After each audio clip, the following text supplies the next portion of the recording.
नमस्कार, मैं मनोज भट्ट। आप देख रहे हैं इंडिया टुडे ग्रुप का फार्मर डिजिटल प्लेटफॉर्म किसान तक। बात आज मोदी सरकार की करेंगे, चुनाव के नतीजों पर करेंगे और साथ ही साथ समझेंगे कि क्या किसानों के मुद्दे पर भाजपा सरकार बैकफुट पर आ गई है। कुछ फैसले हैं उन पर बताऊंगा उससे पहले, क्योंकि बात जरूर करना जरूरी होता है। असल में लोकसभा चुनाव 2024 का परिणाम अगर हम देखें कि सबको खुश करने वाला रहा है। कांग्रेस की अगुवाई वाला इंडी गठबंधन को चुनाव परिणाम में बढ़त मिली है, तो वहीं बीजेपी की अगुवाई वाले एनडीए को सरकार बनाने के लिए स्पष्ट बहुमत मिला है। हालांकि बीजेपी को नुकसान हुआ है।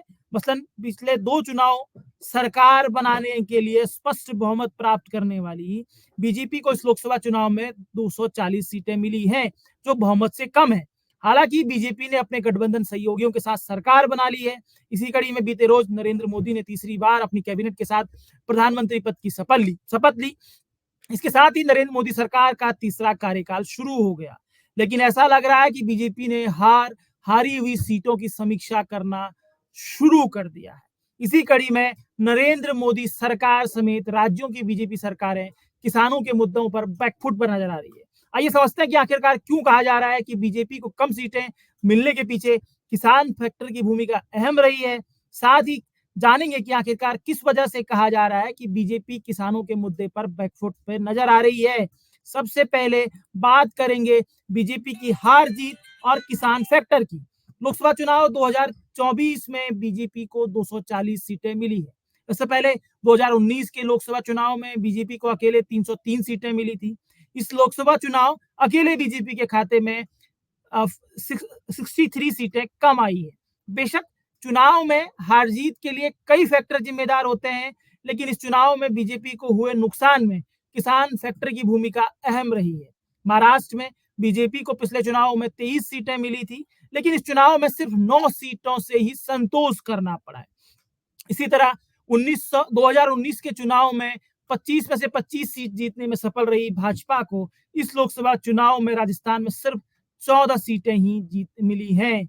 वहीं 2019 में हरियाणा की 10 में से 10 सीटों पर विजय पताका फहरा चुकी बीजेपी को इस चुनाव में 5 सीटें ही मिली हैं। इस तरह यूपी की 62 सीटें जीतने में सफल रही भाजपा को इस चुनाव में सिर्फ 33 सीटें ही मिली हैं।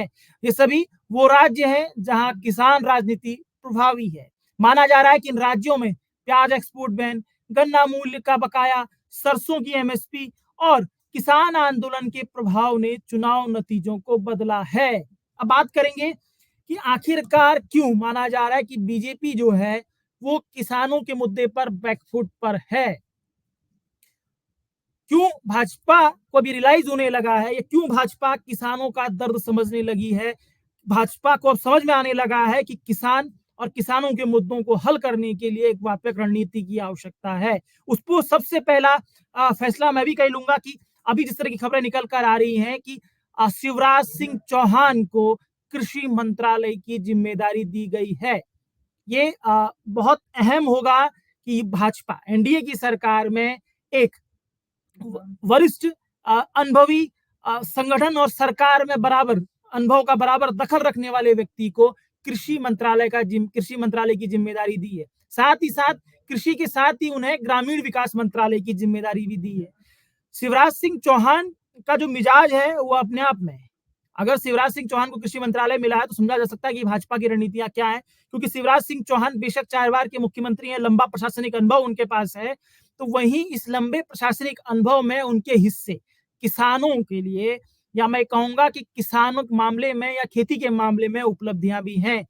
शिवराज सिंह चौहान पहले ऐसे मुख्यमंत्री माने जाते हैं जिन्होंने एमएसपी, जिन किसानों को एमएसपी का लाभ नहीं मिल रहा है उन्हें भावंतर योजना, अपने प्रदेश में भावंतर योजना लागू करवाने वाले किसान मुख्यमंत्री के तौर पर जाने जाते हैं। हालांकि भावंतर योजना का कॉन्सेप्ट बहुत सफल नहीं रहा, लेकिन वो भावंतर योजना जो एमएसपी से कम फसल बिकने पर सरकार के द्वारा उस किसान की भरपाई की योजना है, यानी कि बाजार भाव और एमएसपी के बीच में जो अंतर होता है उसे भरने के लिए भावंतर योजना लाई गई थी। तो ये एक कॉन्सेप्ट है।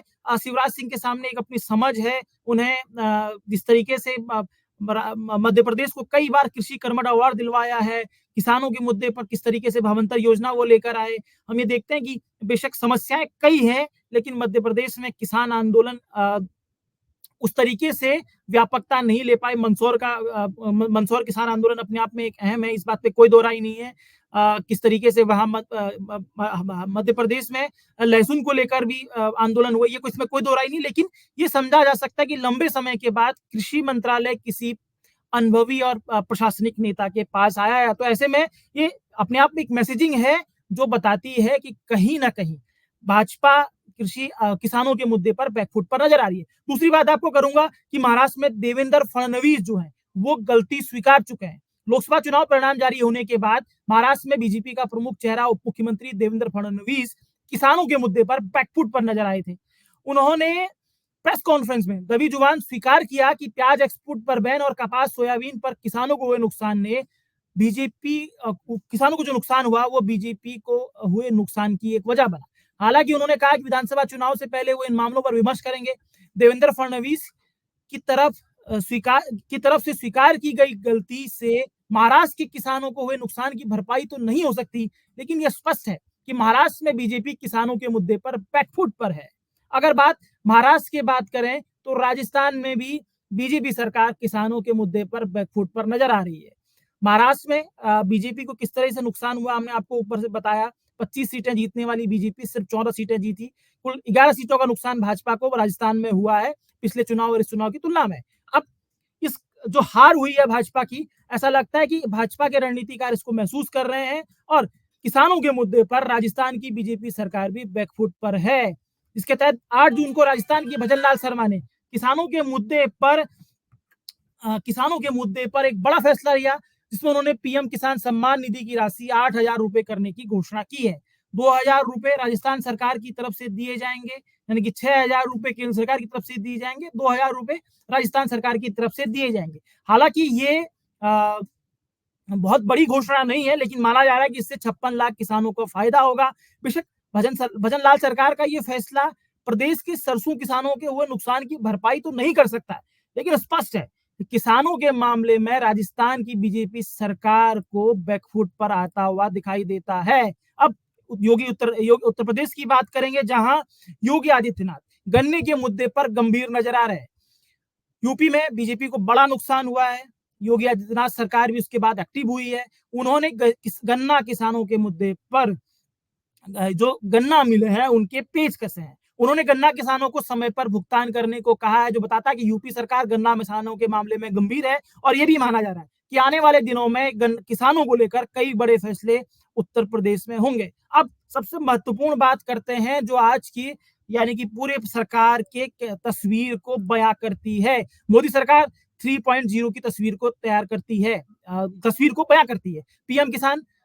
पीएम मोदी और का साइन और मैसेज, इस पर हम लोग बात करते हैं। लोकसभा चुनाव 2024 में बीजेपी को हुए नुकसान में किसान फैक्टर की अहम भूमिका रही है। ऐसे में अब किसानों के मुद्दे पर मोदी सरकार भी मैसेज देने के मूड में दिखाई दे रही है। इसी कड़ी में नरेंद्र मोदी ने तीसरी बार पीएम पद संभालते हुए पीएम किसान सम्मान निधि की 17वीं किस्त की फाइल पर साइन करते हुए किसानों के मुद्दों को प्राथमिकता में रखने का मैसेज दिया है। असल में पीएम मोदी ने चुनाव से पहले ही कहा था कि उनके लिए सिर्फ युवा, महिला, गरीब और किसान ही जाति हैं। ऐसे में तीसरा कार्यकाल संभालने से पहले पीएम किसान सम्मान निधि की फाइल पर साइन कर पीएम मोदी ने अपनी प्राथमिकता को जनता के सामने दोहराया है और ऐसा माना जा रहा है कि उनके इस कार्यकाल में किसानों के लिए बेहद कुछ होगा। ये हमने आपको सिलसिलेवार बताया कि जो 4 जून से लेकर अब तक हुआ है, जिसमें कहीं ना कहीं भाजपा एनडीए पूरी तरीके से किसानों के मुद्दे पर बैकफुट पर नजर आ रहा है। बेशक अगर हम देखते हैं कि मौजूदा वक्त पे किसानों से जुड़े मुद्दे, किसान नेता कहीं ना कहीं बहुत प्रभावी हैं। दाम से जुड़ा मुद्दा है, जलवायु परिवर्तन ने किसानों की कमर तोड़ी है, उनकी लागत बढ़ा दी है। एमएसपी का वाजिब दाम नहीं मिल पा रहा है फसलों का, एमएसपी गारंटी कानून लागू करने की मांग हो रही है। बहुत सारे मुद्दे ऐसे हैं। ऐसे में सरकार की संवेदनशीलता कहीं ना कहीं अब दिखाई पड़ती है, जो नतीजों के बाद निकल कर आई है। उम्मीद है इस कार्यकाल में किसानों को बहुत कुछ मिलेगा और इसी उम्मीद के साथ आज का इस कार्यक्रम का समापन करेंगे। अगर आपको ये हमारा कार्यक्रम अच्छा लगता है तो हमें शेयर, सब्सक्राइब, लाइक जरूर कीजिए। इसी के साथ इजाजत दीजिए, आप सबसे फिर मुलाकात होगी।